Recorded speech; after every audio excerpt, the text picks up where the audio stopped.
dia, igreja, a paz de nosso Senhor e Salvador Jesus Cristo.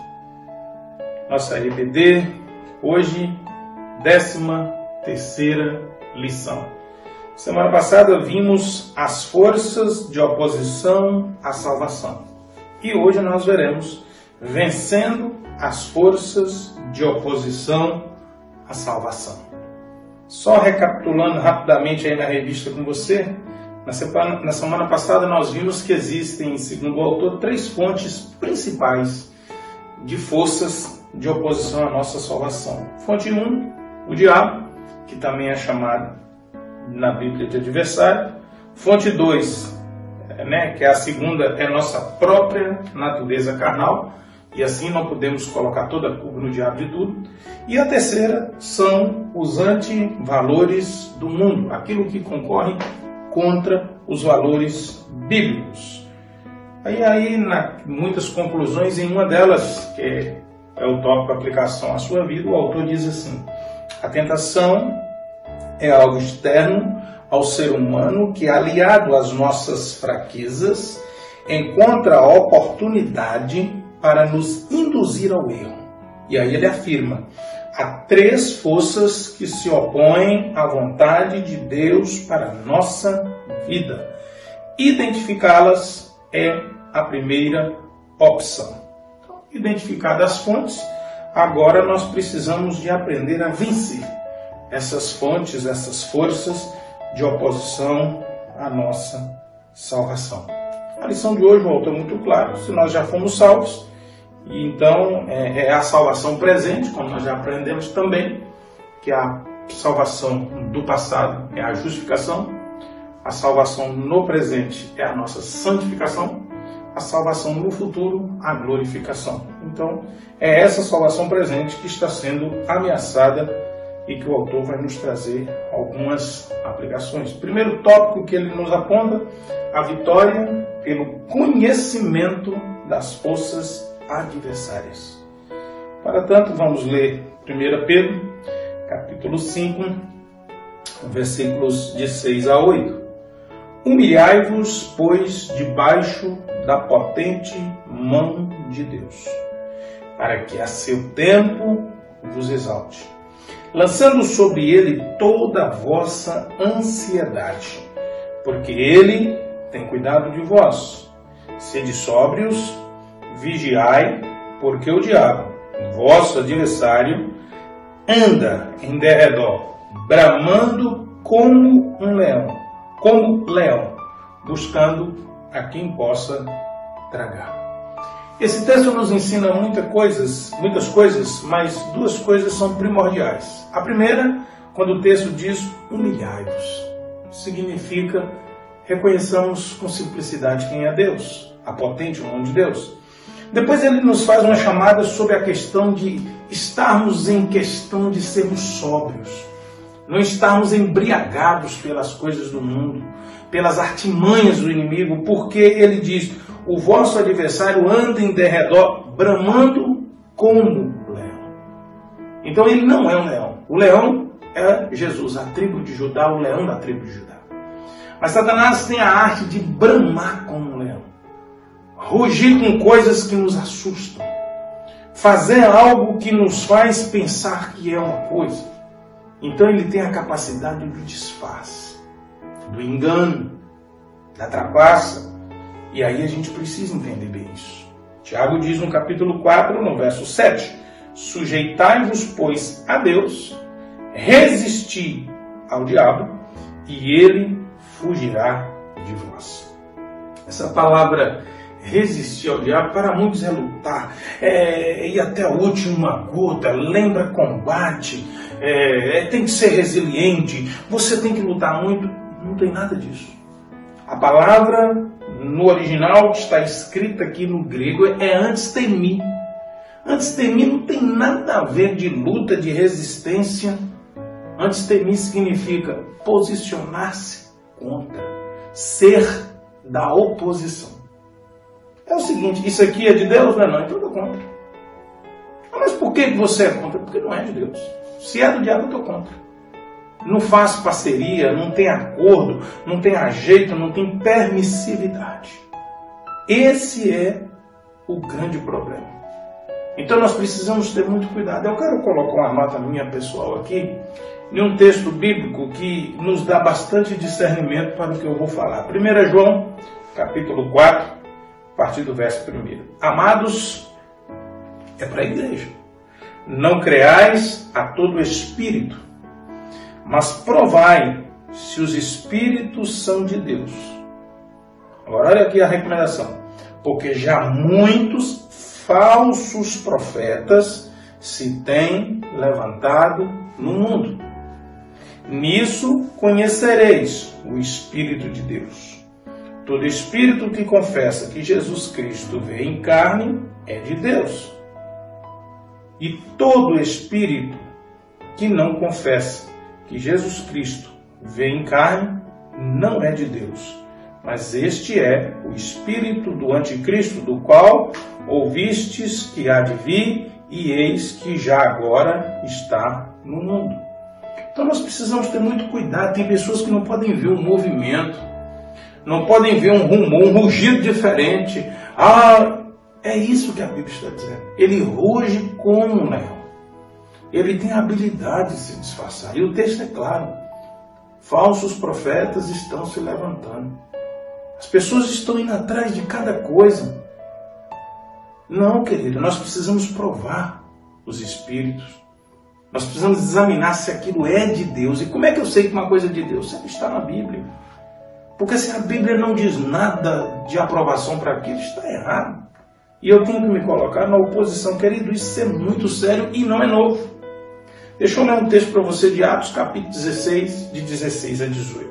Certo dia, indo nós para o lugar de oração, Lucas relatando, encontramos uma escrava que tinha um espírito pelo qual predizia o futuro, uma profetisa. Ela ganhava muito dinheiro para os seus senhores com adivinhações. Essa moça seguia a Paulo e a nós, gritando: estes homens são servos do Deus Altíssimo e lhes anunciam o caminho da salvação. Quer uma pregação melhor do que essa? Agora olha aqui. Ela continuou fazendo isso por muitos dias. Finalmente, Paulo ficou indignado. Voltou-se e disse ao Espírito: em nome de Jesus Cristo, eu lhe ordeno que saia dela. No mesmo instante, o Espírito a deixou. Era de Deus. Entende, querido? Não é porque chegou vociferando, gritando, entortando. Eu gosto de dizer na igreja, chiando, feito um alcaçece, que já vou dizer, é de Deus, é mistério, é amém. Não é assim, querido. Querido, na minha caminhada pastoral, eu vi tantas pessoas que vendiam uma santidade, que se colocavam num nível espiritual acima dos demais da igreja. Como diz na linguagem entre nós, cheios de mistérios. A grande maioria está desviada.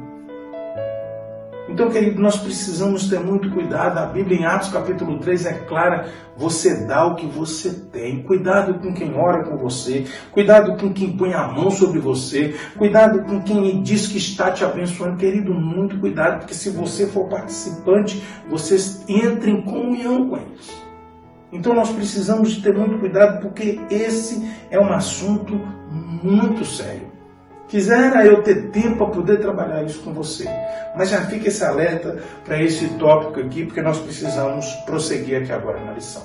O autor ainda nos diz a respeito de uma questão que às vezes nós esquecemos. Quero lembrar você que nós estamos no tópico que diz conhecimento das forças adversárias. Primeira força que nós estamos vendo aí são as ciladas, são os enganos do inimigo. Mas olha aqui o que diz Gálatas 5, de 15 a 16. Mas, se vocês se mordem e se devoram uns aos outros, cuidado, para não se destruírem mutuamente. Por isso, digo, vivam pelo Espírito, e de modo nenhum satisfarão os desejos da carne. Nós não podemos esquecer que a nossa natureza corrompida é carnal e é corrompida. Nós não podemos esquecer que precisamos estar constantemente no exame pessoal. Não é agora criar uma ótica de análise sobre esse e sobre aquele e esquecer do melhor exame que se pode fazer. E qual é o exame, pastor? De mim mesmo. Estava ouvindo hoje uma pregação e o pastor dizia assim: quando uma pessoa chega até mim dizendo sobre os outros, eu paro e escuto ele um pouco, depois eu digo, agora fale de você para mim. E ele dizia, a grande maioria emudece. Porque é muito fácil apontar dedos, mas nós precisamos de admitir uma verdade. Nós precisamos de nos conhecer verdadeiramente. Porque nós somos imprevisíveis e nós traímos a nós mesmos. A nossa natureza carnal, a nossa intuição, a nossa vontade, ela está corrompida. Então nós precisamos também de ter cuidado com o engano do diabo, que se maqueia, se transforma e se disfarça, mas também com o engano da nossa carne. Nós precisamos vigiar muito sobre isso. O segundo ponto que o autor então nos diz é a vitória pelo relacionamento com Deus. E ele resume isso tudo em Colossenses capítulo 1, de 13 a 20. E eu lerei esse texto para você tudo. Colossenses 1, 13 e seguinte até 20. Falando de Jesus, o qual nos tirou da potestade das trevas. Agora eu gosto desse texto aqui, preste atenção. E nos transportou para o reino do Filho do seu amor. Eu gosto de dizer, querido, nós precisamos entender que há dois reinos paralelos acontecendo aqui. Há dois reinos, por isso que o texto é claro. Nós somos transportados para o reino do amor, do Filho do seu amor. Então, há dois reinos se comportando aqui nessa terra. Há um príncipe desse mundo e Jesus é o rei. E ele diz que o reino dos céus já havia chegado. Então nós sempre devemos lembrar que nós estamos caminhando em dois reinos paralelos. Há uma guerra incessante e que só vai terminar com a consumação e o julgamento final. Então nós precisamos de ter essa clara ideia de que eu preciso ter um relacionamento firme, constante, maduro e sincero com Deus. Porque há um reino paralelo, em guerra constante. E segue, em quem temos redenção pelo seu sangue, a saber, a remissão dos pecados. A única garantia que nós temos de estar protegido contra esse reino das trevas é a redenção em Cristo Jesus. O qual é a imagem do Deus invisível, o primogênito de toda a criação. Porque nele foram criadas todas as coisas que há nos céus e na terra, visíveis e invisíveis. Sejam tronos, sejam dominações, sejam principados, sejam potestades, tudo foi criado por ele e para ele. E ele é antes de todas as coisas, e todas as coisas subsistem por ele. E ele é a cabeça do corpo, da igreja, é o princípio e o primogênito dentre os mortos, para que em tudo tenha a preeminência. Então, a primeira coisa que eu preciso entender nesse relacionamento, Jesus é o primeiro, ele é o alfa, ele é o princípio de todas as coisas, e nele termina todas as coisas. Então eu preciso entender o que é preeminência, o que é primícia. Jesus tem que vir primeiro se você é salvo, se você foi transportado para o reino do amor do seu Filho, para o reino do Filho do seu amor. Se nós somos transportados para esse reino, nós precisamos viver nessa terra dando prioridade a Jesus em tudo. Prioridade. Não posso colocar Jesus de nada em nada. Não. Prioridade. Prioridade. Foi o que nós falamos no estúdio quarta-feira. Eu preciso entender que Deus tem que vir em primeiro lugar. E o seu Filho, o meu Salvador, o meu Senhor, o que me transportou para o seu reino, ele tem que ter prioridade. É honra. E eu preciso entender isso. Porque foi do agrado do Pai que toda plenitude nele habitasse.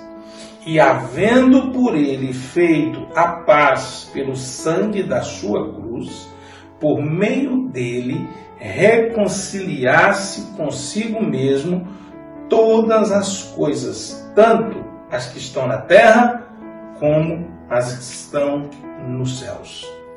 Nós precisamos entender a dimensão dessa cristologia. Nós chamamos a carta aos Colossenses de a cristologia do Novo Testamento. Nós temos que entender o que é esse domínio, querido.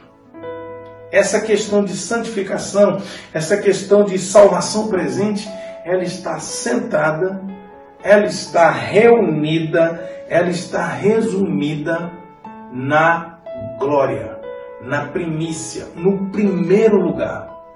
Em tudo, na minha vida, na sua vida, ao Senhor e Salvador Jesus Cristo. Ele é o Rei, Ele é o Senhor, Ele vem antes de todas as coisas. A única chance que eu tenho de ter vitória pelo relacionamento com Deus é se eu andar com Jesus. Por isso que Jesus diz na palavra do Senhor, quando Ele diz, tomai de mim o meu jugo, quando Ele diz, entra na canga e anda comigo, e não é só um adágio, não é só uma tipologia, não é só uma metáfora comparando o gado andando junto na canga. Jesus está trazendo essa realidade bíblica, essa essência teológica para mim e para você. Por isso que o texto diz, aprendei de mim que sou manso, ou seja, andem comigo. Como é que nós aprendemos de Jesus? Ele é o verbo, é pela palavra. E aí ele diz o que eu e você vamos ter. E encontrareis descanso para as vossas almas. A única chance que eu tenho de ter paz nesse mundo, com esse reino paralelo do maligno, é se eu andar com Jesus, do lado de Cristo, com Cristo e para Cristo. Só assim eu terei essa paz. E aí as pessoas vão entender o que é isso. Terceira questão que o autor nos traz: a vitória pelo bom uso da armadura de Deus. E aí ele nos chama a meditar em Efésios capítulo 6, versos de 10 a 20. Eu não vou ler toda a carta de Paulo aos Efésios, porque nós vamos trabalhar nela aos poucos. Eu vou ler primeiro os versos de 11 a 13 de Efésios 6, e ele nos diz assim: revesti-vos de toda a armadura de Deus, para que possais estar firmes contra as astutas ciladas do diabo. Eu gosto sempre de enfatizar isso, querido. O apóstolo Paulo está dizendo armadilha, mas armadilha com astúcia. Querido, se a armadilha já é algo planejado para pegar a presa, imagina alguém que é o inventor da armadilha, que é Satanás, ainda colocando astúcia, ainda colocando mais potência nessa armadilha. É isso que a Bíblia está dizendo.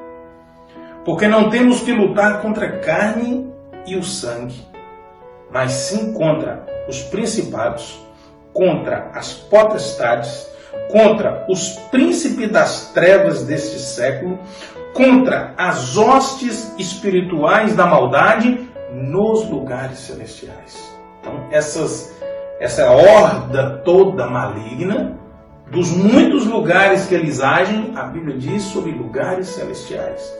Portanto, tomai toda a armadura de Deus, para que possais resistir no dia mau e, havendo feito tudo, ficar firmes. Efésios 6, de 11 a 13. Guarde bem esse texto. Guarde bem isso. Resistir ao dia mau, ter feito tudo e ficar firme. Mas o que me chama a atenção são toda essa sorte de maldade nos lugares celestiais. A igreja é um lugar celestial, eles podem agir lá. Sua família, sua casa é uma casa de Deus, é uma casa do Senhor, cuidado, eles podem agir lá. Você não conhece a dimensão de ataque. E aí então, ele nos convoca por isso, a revestirmos de toda a armadura de Deus. Paulo, sendo do Sinédrio Romano, que não deixava de ser um soldado da religião, a serviço, em paralelo com o Estado, ele apresenta essa linguagem militar. Quando ele diz vestir da armadura, nós sabemos que havia dois tipos de armadura. Uma armadura mais simples, chamada de helecói, que não tinha tanta proteção, e a panoplião, que era uma armadura mais completa, protegia as canelas, as pernas, o dorso, protegia o soldado por completo para a batalha. Quando Paulo usa essa palavra sobre armadura aqui em Efésios, ele não usa a palavra helecói, ele usa a palavra panoplião. Então ele diz, usa a armadura que protege, usa a armadura melhor que existe. E ele diz, a melhor armadura então que existe, ele diz, é a armadura de Deus. Essa é a melhor armadura. E aí eu perguntaria para você, o que pode comprometer uma armadura? E eu respondo para você, um ponto frágil na armadura. Como assim, pastor? Um ponto frágil na armadura de Deus? Calma, nós vamos chegar lá. Primeiro deixa eu te relatar um fato bíblico. 1 Reis, capítulo 22, de 34 a 35. O relato da morte do rei Acabe. Então, um homem armou o arco e atirou a esmo, e feriu o rei de Israel por entre as fivelas e as coraças. Então ele disse ao seu carreteiro: dá a volta e tira-me do exército, porque estou gravemente ferido. E a peleja foi crescendo naquele dia, e o rei foi sustentado no carro defronte dos sírios, porém ele morreu à tarde, e o sangue da ferida corria para o fundo do carro. Sabe como é que Acabe morreu?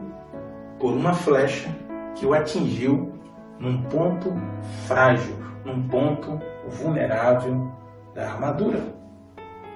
Nós precisamos ter muito cuidado com isso, porque muitas vezes nós nos descuidamos e aquilo que era para nos proteger se torna um ponto vulnerável.